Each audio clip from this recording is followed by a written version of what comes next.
Hola a todos, hola a todas, bienvenidos una vez más a Historiador el Rescate.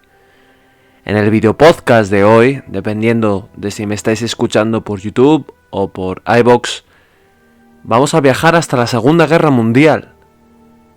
Y es que me propongo crear una nueva sección dedicada a este segundo conflicto mundial. Veréis, durante mi más tierna infancia me apasionó la Segunda Guerra Mundial. Leía libros de todo tipo sobre el ejército norteamericano, sobre los nazis, sobre el ejército rojo, sobre la resistencia francesa. Y curiosamente, ahora que ya estoy frisando la treintena, sigo siendo joven todavía, pero ya voy adquiriendo cierta madurez,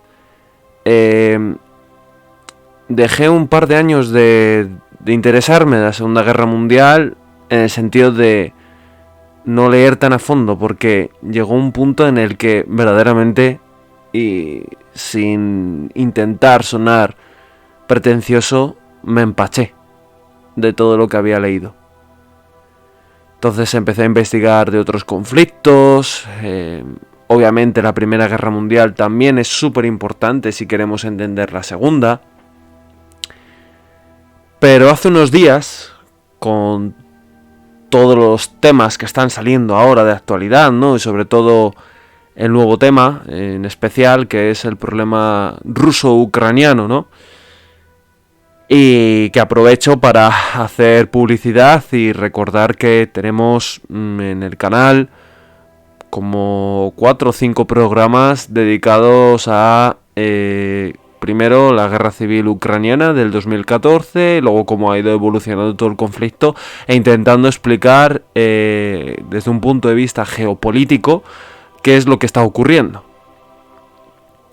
Bueno, pues como decía, hace ya unos días me vino a la mente que a lo mejor el contexto en el que estamos ahora me recuerda, tiene ciertos paralelismos, podríamos decir, a lo que fue la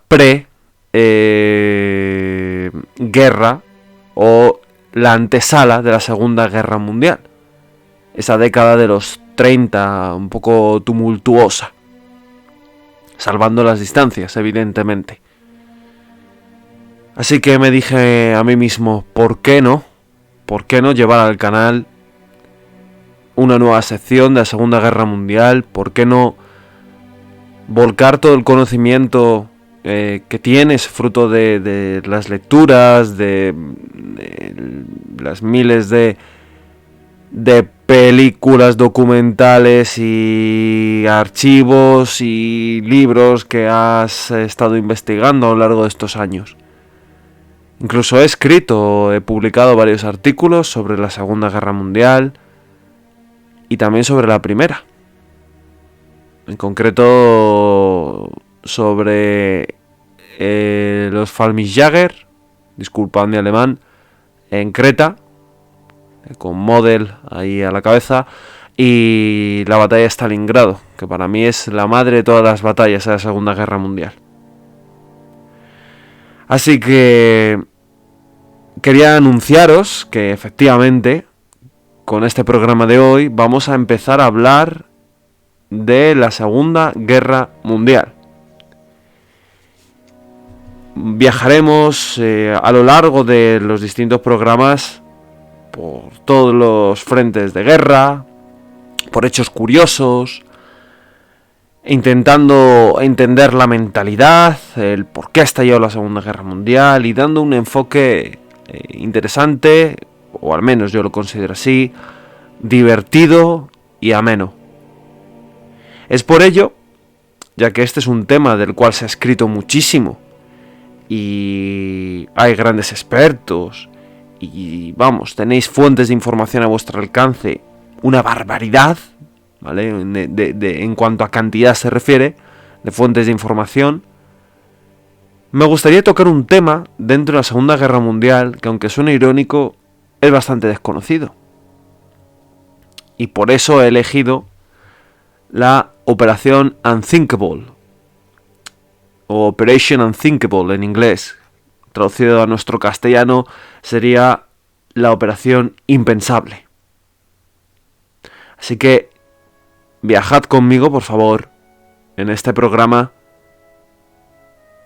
para entender qué ocurrió en esta Operación Unthinkable, o mejor dicho, qué no ocurrió. Si estáis listos, comenzamos. Bien, nos tenemos que situar en un 22 de mayo de 1945, que era el día en el que estaba programado que de llevarse a cabo esta operación impensable debía de producirse este día concreto, en esta jornada particular. Pero, ¿qué es todo esto de la operación impensable? Bien, hay que entender, primero, que en 1941, la Alemania de Hitler, la Alemania nazi, decide llevar a cabo la Operación Barbarroja. Esto es la invasión de la Unión Soviética. No es objeto de este programa debatir los porqués, ni tampoco entrar a analizar todo el contexto, porque sería vastísimo. Ya dedicaré un programa específicamente a ello, no os preocupéis. Pero podemos decir que en junio del 41 Hitler ataca a la Unión Soviética. En un principio la campaña le va bastante bien a los alemanes. Hacen una infinidad de prisioneros. Y bueno, parece que la Unión Soviética se está desmoronando. Sin embargo, solo lo parece. Vamos a ver cómo los rusos, los soviéticos mejor dicho, consiguen aguantar el tipo.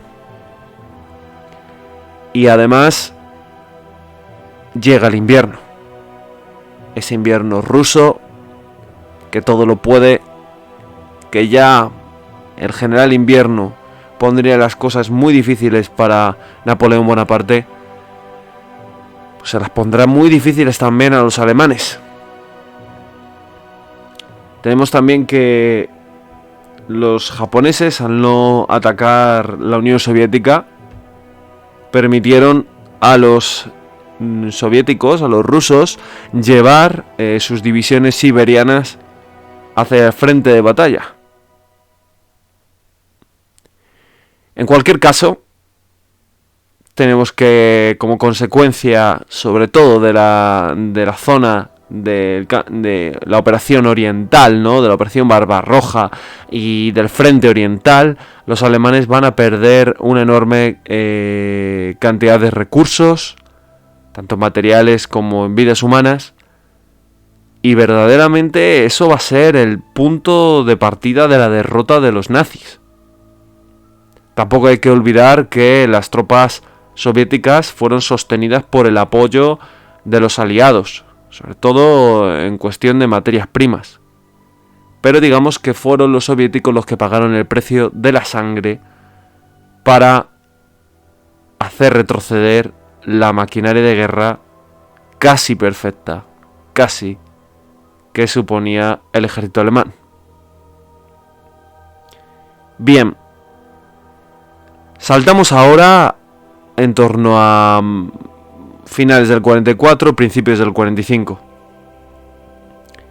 Nos encontramos como el ejército soviético avanza como una pisonadora por el este de Europa, arrollando a los alemanes y sus aliados.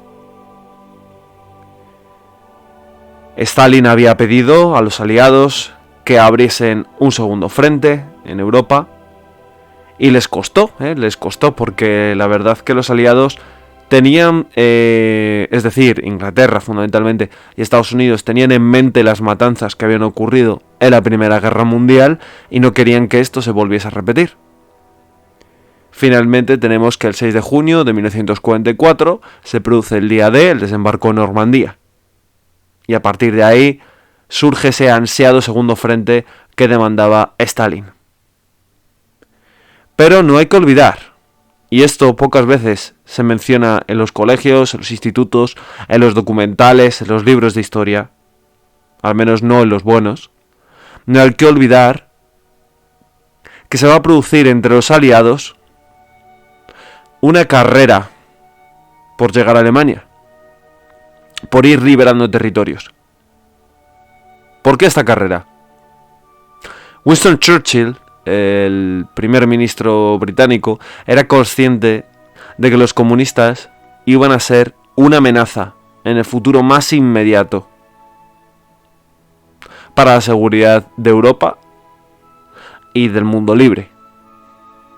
Él era consciente y sabía que estaban pactando poco más que con el mismísimo diablo.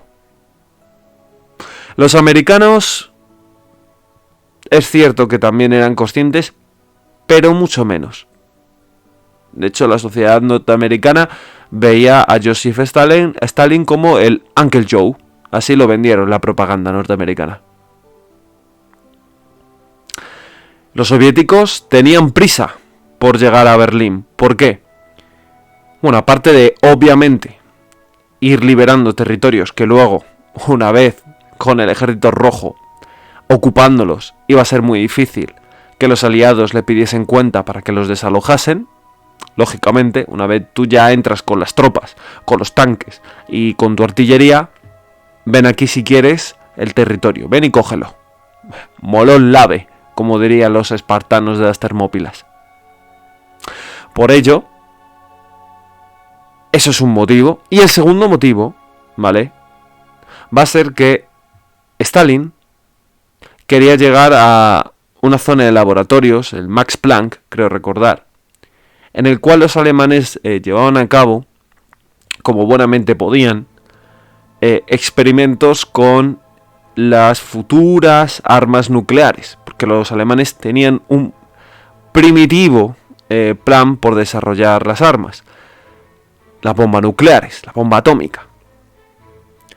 Hay mucho mito en internet, mucho creepypasta, diciendo que no, que tenían las bombas atómicas prácticamente ya hechas, que solo le faltaba poco menos de un mes. Esto no es cierto. Es cierto que había planes, pero le faltaban los recursos. Sobre todo en Alemania, muy perjudicada por el esfuerzo bélico, de la guerra total, como diría Goebbels, el ministro de propaganda del Tercer Reich.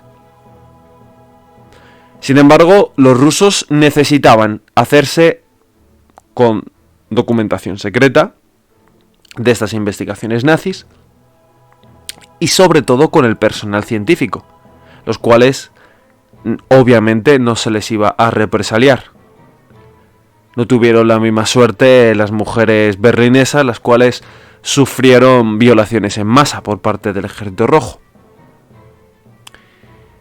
En cualquier caso, lo mismo se puede achacar a los ejércitos aliados de Gran Bretaña y Estados Unidos, por supuesto. No hay que olvidar que científicos de gran prestigio, como von Braun, científico que colaboró con la Alemania nazi arduamente a la hora de hacer los cohetes V, ¿no? Esas armas secretas, el V1 y el V2, creo recordar que era el nombre, esas armas secretas de Hitler. Pues bueno, luego la posguerra marcharía a Estados Unidos bajo el amparo de lo que luego será la CIA. Y antes no era la CIA, era el OSS, pero luego pasará a llamarse la CIA. Y sobre todo trabajará en la NASA y será uno de los principales artífices de que el hombre llegue a la Luna. Así que vemos cómo existe una enorme desconfianza dentro de los aliados. De hecho,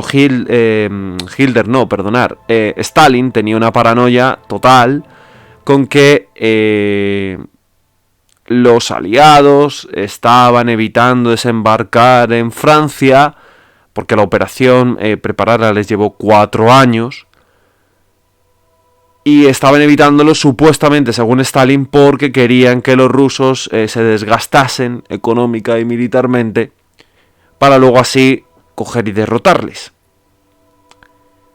Algo así creían los alemanes. Los alemanes, de hecho, pensaban que existía la posibilidad de firmar un armisticio con estadounidenses y británicos por separado y que juntos se pudiesen aliar para acabar con los soviéticos.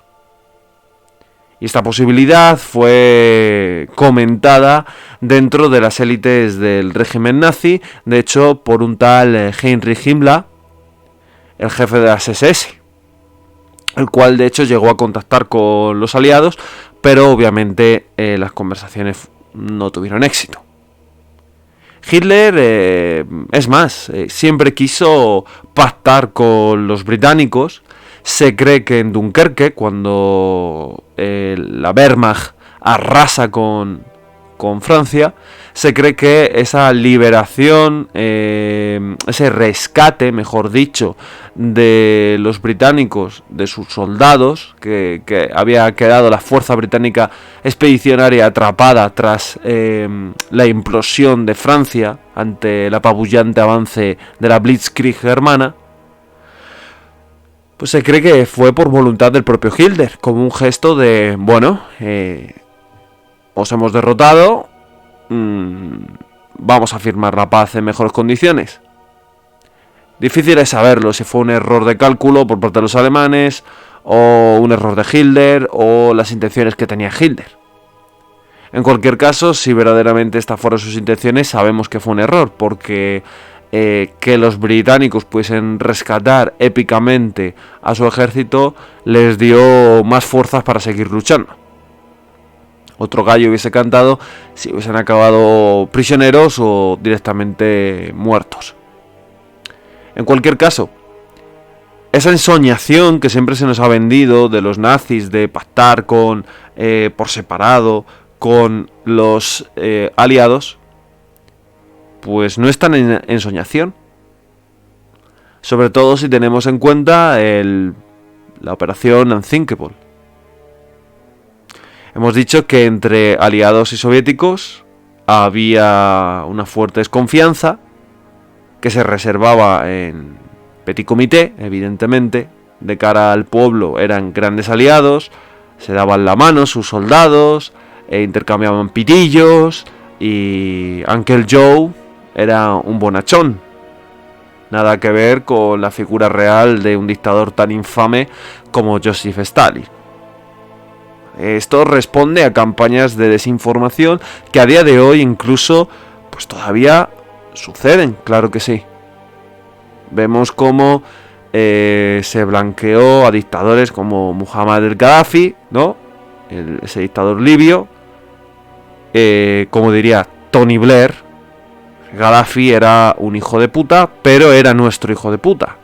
Palabras textuales de Tony Blair, el ex primer ministro británico.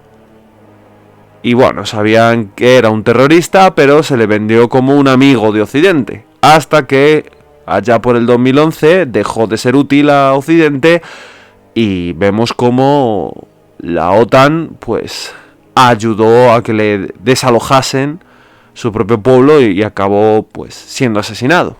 Que de hecho se filtró el vídeo hasta en las redes sociales.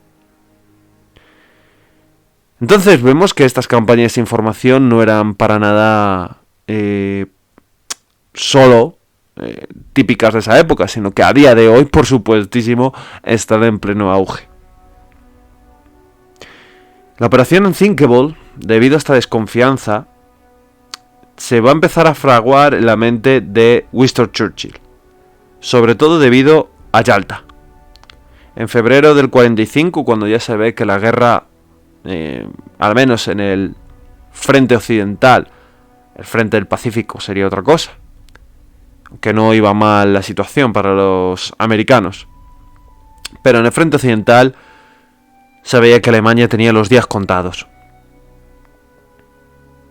Se van a reunir los tres grandes: Joseph Stalin, el dictador de la Unión Soviética, Roosevelt, presidente norteamericano, y Winston Churchill, primer ministro británico del Imperio Británico. Bien, aquí se intenta decidir cómo redistribuir el mundo después de la guerra, y por no aburrir al personal, simplemente comentaros que así, pequeñas pinceladas. De Yalta podemos decir que el gran triunfador fue Stalin y que los grandes perdedores fueron sobre todo el Imperio Británico y los países que estaban siendo, entre comillas, liberados por la Unión Soviética. Y digo entre comillas liberados porque la verdad es que estaban bajo sometimiento del Tercer Reich, que era un régimen despreciable, o bajo la órbita del mismo, y acabaron en otro régimen igual de despreciable, que era el comunista de la Unión Soviética, cuya dictadura durará pues hasta la implosión prácticamente de la URSS en el 91. Y precisamente esta extensión de las fuerzas soviéticas por países que verdaderamente no decidieron formar parte de la Unión Soviética pudo ser posible gracias a Yalta, a ese éxito de Stalin.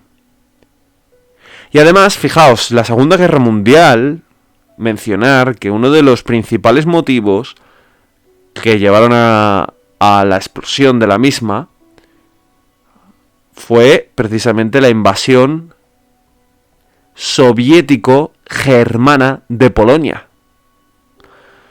Los libros de historia inciden en que la Alemania nazi invade Polonia, pero cuidado, que lo hace también en colaboración de los soviéticos gracias al pacto Molotov-Ribbentrop que se había firmado entre la Alemania nazi y la Unión Soviética en agosto del 39, un mes antes de que estallase la Segunda Guerra Mundial.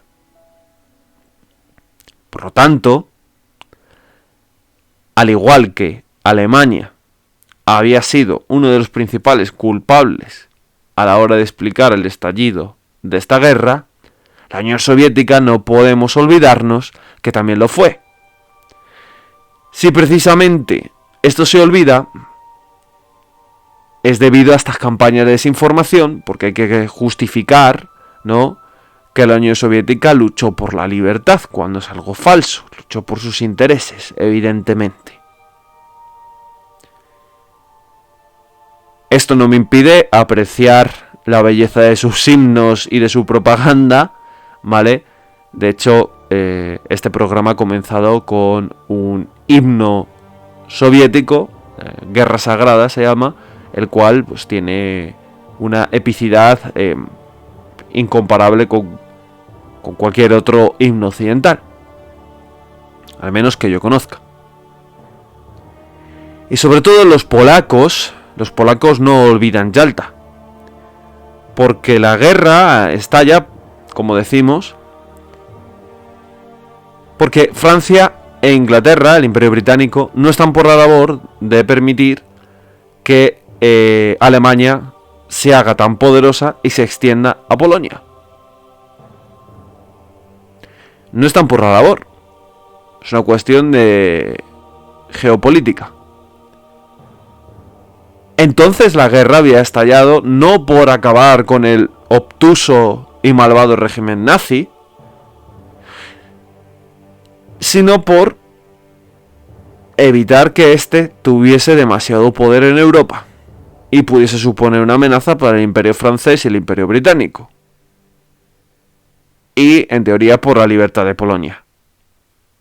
Y sin embargo, en Yalta, los aliados claudicaron y cedieron Polonia a Stalin. Siendo esto una doble traición, porque los polacos, en el exilio, estaban combatiendo valientemente en el bando aliado. Como prueba, por ejemplo, Monte Cassino, en Italia, donde los polacos hicieron un gran papel. Debido a esto,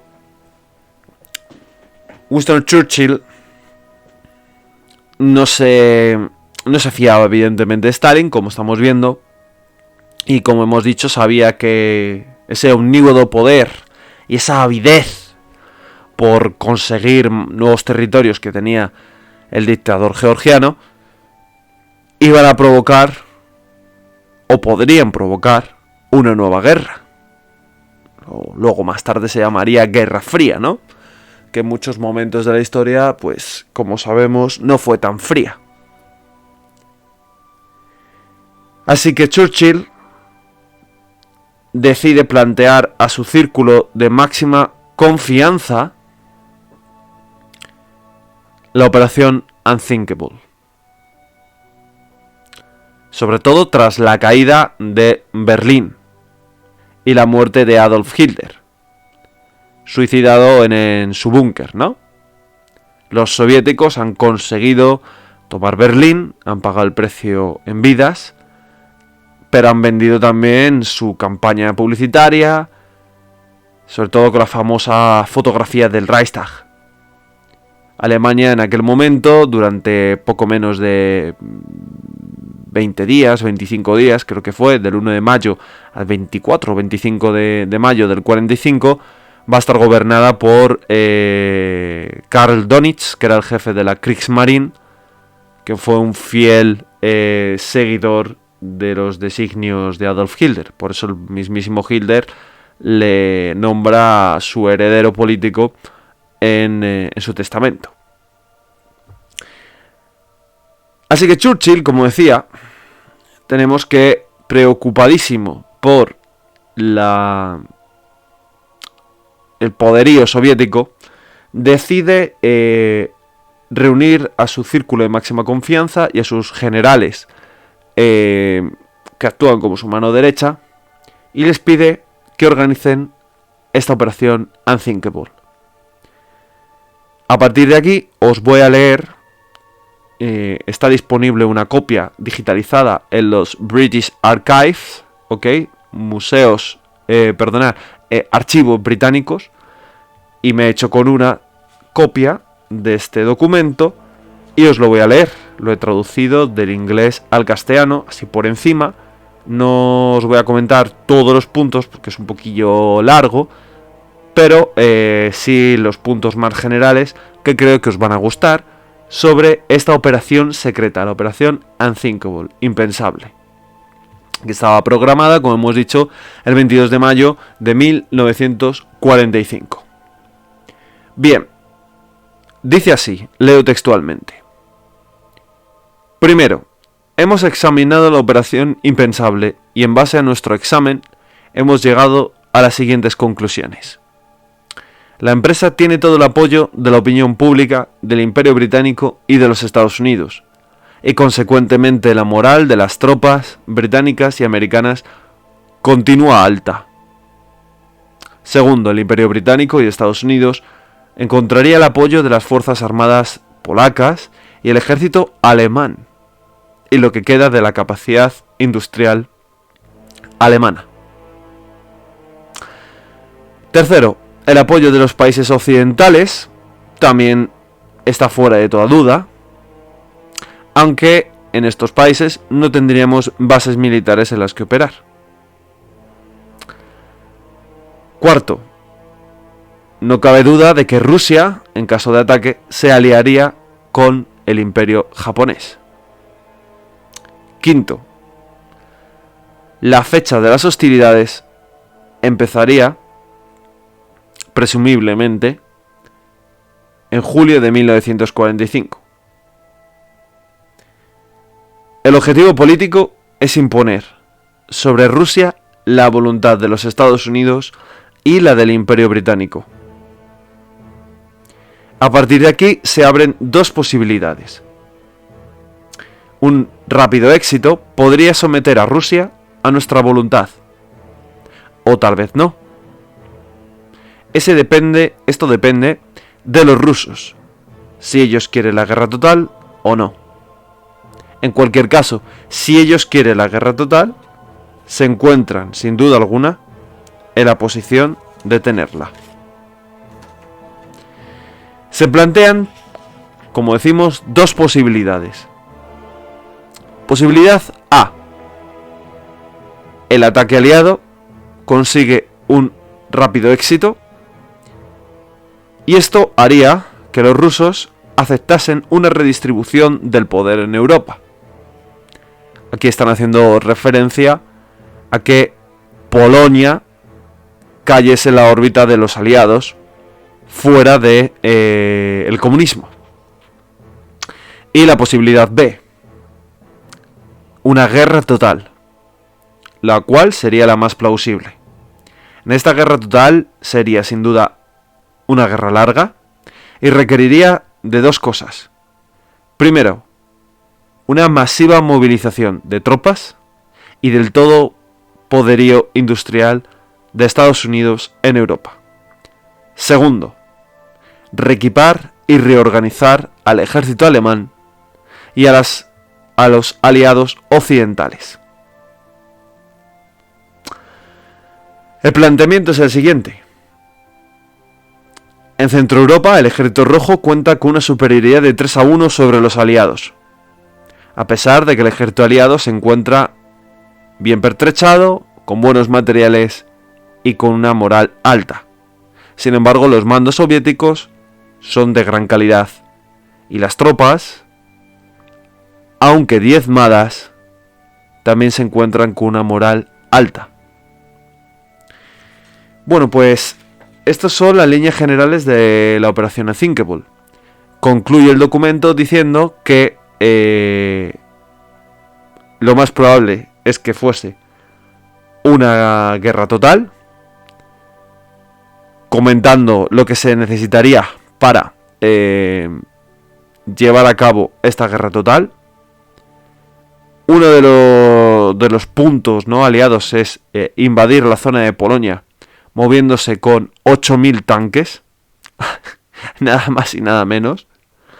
Y claro, tampoco hay que olvidar que Estados Unidos por aquel entonces tenía, aunque todavía no las habían lanzado, porque las lanzarán en agosto del 45 para derrotar al Imperio japonés, no hay que obviar que Estados Unidos, como digo, tenía bombas nucleares, que en caso necesario podrían haber hecho buen uso de ellas. En cualquier caso, esto al final, sobre todo, fue desechado por parte de Estados Unidos, porque yo creo que este análisis, ¿no?, de riesgos de la operación Unthinkable que hacen los generales del ejército británico, los de máxima confianza de Churchill, es bastante cercana a la realidad, la verdad. Sobre todo ya que inciden en que lo más probable es que hubiese una guerra total. Lo que más me llama la atención es que yo creo que esto es un fallo de análisis, es que piensen que tanto los británicos como los estadounidenses estarían de acuerdo. Yo creo que no. Y es que toda la campaña propagandística que han hecho los aliados en su territorio, vendiendo a los rusos como unos héroes y demás, es lo que ha provocado precisamente que el pueblo de estos países, tanto del Imperio Británico como de los Estados Unidos, miren a los rusos como sus socios y aliados. Ellos todavía, en el 45, están lejos de saber los peligros que conlleva el comunismo. Esto es lo que tiene las campañas de desinformación, que pueden ser peligrosas.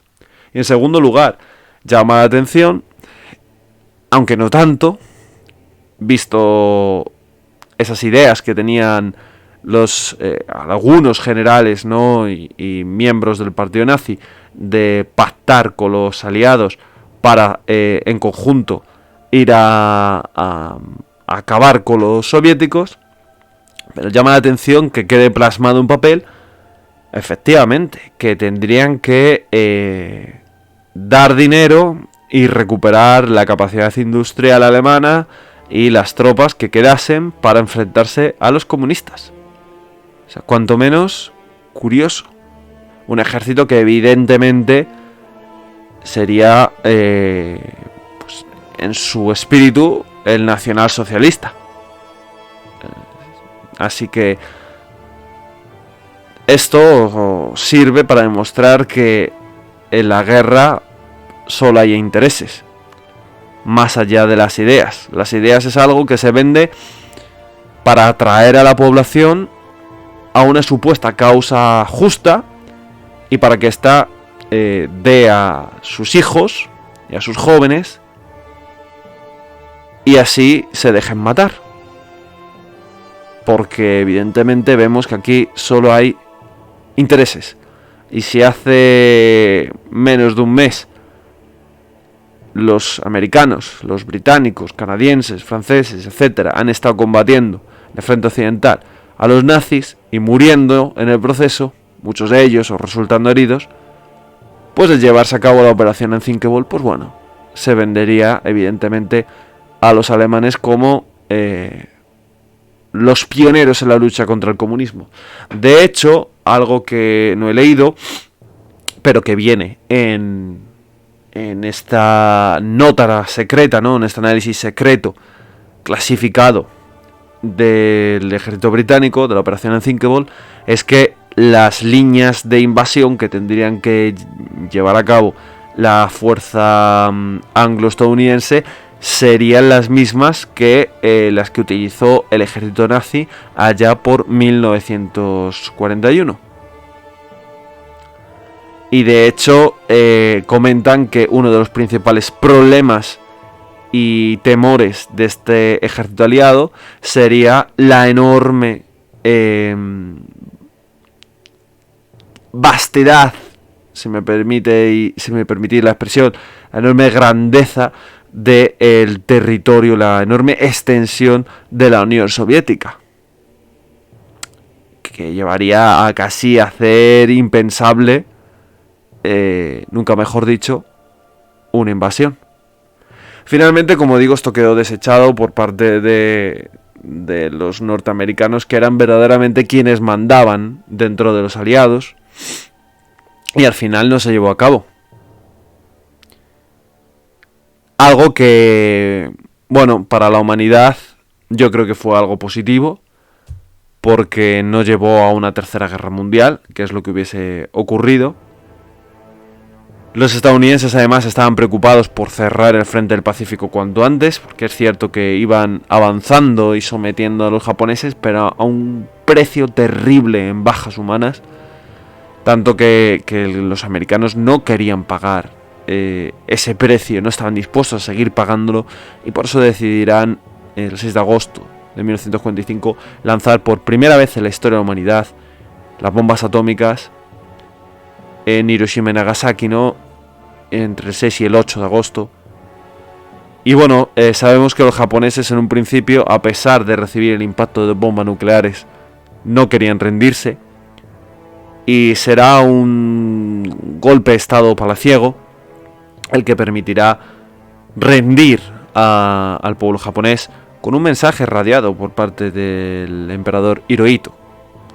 No podemos olvidarnos, sin salirnos mucho del tema, que el emperador Hirohito, igual que el resto de emperadores, era considerado un dios, una encarnación de la diosa Amaterasu, y que los japoneses no sabían ni cómo era físicamente ni habían escuchado nunca su voz.